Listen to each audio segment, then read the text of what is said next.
എല്ലാവർക്കും welcome back to Chinnoos ചെറിപിക്സ്.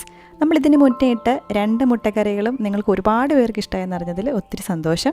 മിക്ക ദിവസവും ആരെങ്കിലുമൊക്കെ അത് ട്രൈ ചെയ്ത് നോക്കിയിട്ട് അഭിപ്രായം പറയാറുണ്ട്. അപ്പോൾ ഇന്ന് നമ്മൾ ഒരു മുട്ട റോസ്റ്റുമായിട്ടാണ് വന്നിരിക്കുന്നത്. വളരെ സിമ്പിളായിട്ട് ഉണ്ടാക്കിയെടുക്കാൻ പറ്റുന്ന ഒരു ഹോട്ടൽ സ്റ്റൈൽ മുട്ട റോസ്റ്റ്, എന്നാൽ അതിലും ടേസ്റ്റി ആയിട്ടുള്ളതാണ്. നമുക്കിത് ചപ്പാത്തിയുടെയും ബ്രെഡിൻ്റെയും അപ്പത്തിൻ്റെയും ഗീ റോസ്റ്റിൻ്റെയും ഫ്രൈഡ് റൈസിൻ്റെയും ഒക്കെ കൂടെ സൈഡ് ഡിഷായിട്ട് കഴിക്കാവുന്നതാണ്. അപ്പോൾ നമുക്കിത് എങ്ങനെ ഉണ്ടാക്കുന്നതെന്നുള്ളത് കാണാം.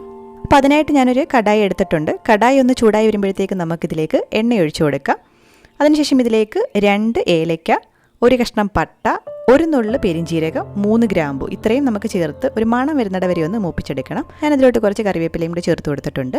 ഇനി ഇതിലേക്ക് ഒരു 1/4 ടീസ്പൂൺ ജിഞ്ചർ ഗാർലിക് പേസ്റ്റ് ചേർത്ത് കൊടുക്കാം. ഇഞ്ചിയും വെളുത്തുള്ളിയും ചതച്ചെടുക്കുകയാണെന്നുണ്ടെങ്കിൽ ഒരു 1/2 ടീസ്പൂൺ ചേർത്ത് കൊടുത്താൽ മതിയാവും. ഒരുപാടാകരുത്. ഇത് ചേർത്തില്ലെങ്കിലും കുഴപ്പമില്ല, പക്ഷെ ഒരുപാടാകരുത്. ഇനി ഇതിലേക്കൊരു 4 ചെറിയ സവാള ഇതുപോലെ കനം കുറഞ്ഞ് നീളത്തിലരിഞ്ഞത് ചേർത്ത് കൊടുക്കാം. എത്രയും കനം കുറച്ച് അരിയാവോ അത്രയും നല്ലത്. ഇതോടൊപ്പം തന്നെ ഒരു 3 പച്ചമുളക് കൂടി ചേർത്ത് കൊടുത്തിട്ടുണ്ട്. ഞാൻ നല്ല സ്പൈസി ആയിട്ടാണ് ഉണ്ടാക്കിയിരിക്കുന്നത്. അത്രയും സ്പൈസി ആവണ്ടെന്നുണ്ടെങ്കിൽ ഒരു 2 പച്ചമുളക് ചേർത്ത് കൊടുത്താൽ മതിയാവും. ഇതിലേക്ക് കുറച്ച് കറിവേപ്പിലയും ഉപ്പും ചേർത്ത് നല്ലൊരു ലൈറ്റ് ബ്രൗൺ കളർ ആവുന്നിട വരെ ഇത് നല്ലപോലെ വഴറ്റിയെടുക്കണം.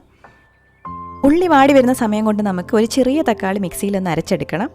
ഒരുപാട് തക്കാളി ആവുകയാണെന്നുണ്ടെങ്കിൽ ഒത്തിരി പുളിയായി പോകും. അപ്പോൾ ഒരു ചെറിയ തക്കാളി എടുത്താൽ മതിയാവും. ഒരുപാട് അങ്ങ് അരച്ചെടുക്കേണ്ട ആവശ്യമില്ല. ഈ ഒരു പരുവത്തിന് വേണം നമ്മളിതൊന്ന് ചതച്ചെടുക്കാനായിട്ട്. ഒത്തിരി അങ്ങ് സ്മൂത്ത് ആക്കേണ്ട ആവശ്യമില്ല. അപ്പോൾ ഈ സമയം കൊണ്ട് നമ്മുടെ ഉള്ളിയൊക്കെ നല്ലപോലെ ബ്രൗൺ കളറായി വന്നിട്ടുണ്ട്.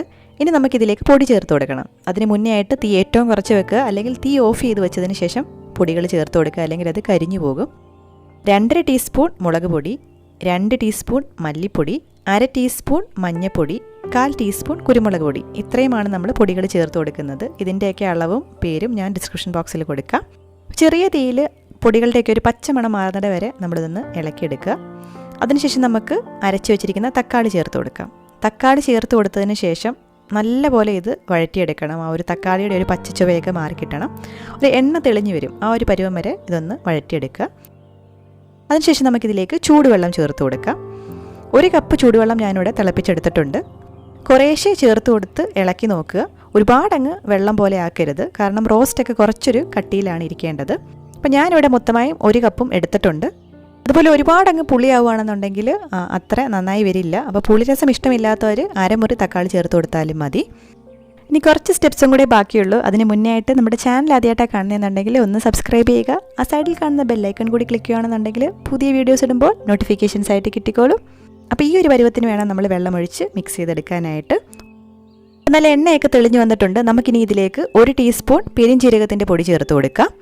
അതോടൊപ്പം തന്നെ ഒരു 1/4 ടീസ്പൂൺ പഞ്ചസാര ചേർത്ത് കൊടുക്കാം. പഞ്ചസാരയും കൂടെ ചേർത്ത് കൊടുക്കുമ്പോഴാണ് കറക്റ്റ് ഒരു ടേസ്റ്റൊക്കെ കിട്ടുന്നത്. നല്ലപോലെ മിക്സാക്കി എടുക്കാം. ഈ ഒരു പരുവാകുമ്പോഴത്തേക്കും നമുക്കിതിലേക്ക് മുട്ട ചേർത്ത് കൊടുക്കാം. മുട്ടയൊന്ന് വരഞ്ഞിട്ടാണ് നമ്മളിവിടെ ചേർത്ത് കൊടുക്കുന്നത്. 4 മുട്ടയ്ക്കുള്ള റെസിപ്പിയാണ് നമ്മൾ പറഞ്ഞിരിക്കുന്നത്. മുട്ടയിലേക്ക് നമ്മുടെ അരപ്പൊക്കെ ഇതുപോലെ ഒന്ന് വെച്ച് കൊടുക്കുക.